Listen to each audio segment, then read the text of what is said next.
ఎందుకంటే యేసేపు ఆ తండ్రిని ఎక్కువగా ప్రేమించడం వల్ల వాళ్ళ అన్న వాళ్ళు ఇతను ఆశ్రయించిన వారు, అవసరపడేవారు.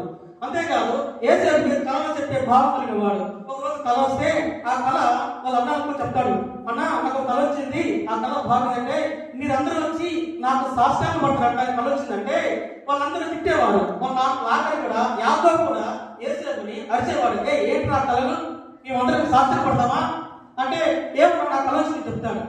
అలాగా చెప్తుంటే ఈ యొక్క అన్నలకి యేసేపు కింద అసూయపడేది అతను ఇష్టం ఉండేది కాదు.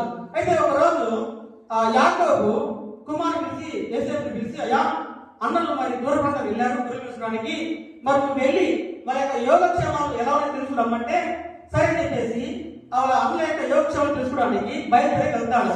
వెళ్తుండగానే వాళ్ళు దూరంలోనే చూస్తారు, వాళ్ళు అన్న వాళ్ళు చూస్తారు. చూసి అరే అదిగోరా కలవ చెప్పేవాడు వస్తున్నాడు, వాళ్ళని చంపేసి నాన్నగారికి ఏదో ఒక మృగం చంపేసిందని అబద్ధం చెప్పి మేనేజర్ ద్వారా చెప్పేసి వాళ్ళు ప్లాన్ చేసుకుంటే అందులో ఒకరేం చేస్తారంటే, అన్నన్న వద్దొద్దు అని చంపొద్దు, ఇదిగో ఒక గుంట ఉంది ఆ గుంటలో పడతాం చెప్పేసి ఆ గుంటలో ఆ యేసేపును పడేసి ఆ తర్వాత ఈ చంపితే మనకే లాభం వస్తారా, అదిగో ఎవరు అందరు కదా వాళ్ళకి అమ్మేస్తే ఎంత గొప్ప ఉద్దేశంతో యేసేపు ఏం చేస్తారంటే ఆ గుంటలో నుంచి మళ్ళీ తీసి వాళ్ళు అమ్మేవాడు ఉంటారు.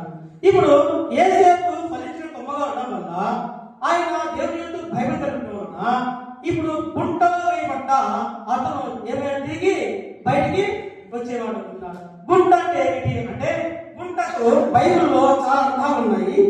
దానికి ముఖ్యంగా అర్థాలంటే గుంట అనగా నాశనానికి, మరణానికి, సమాధికి, పాతాళానికి సాదృశ్యంగా ఉంది బైబిల్ అనేక సార్లు.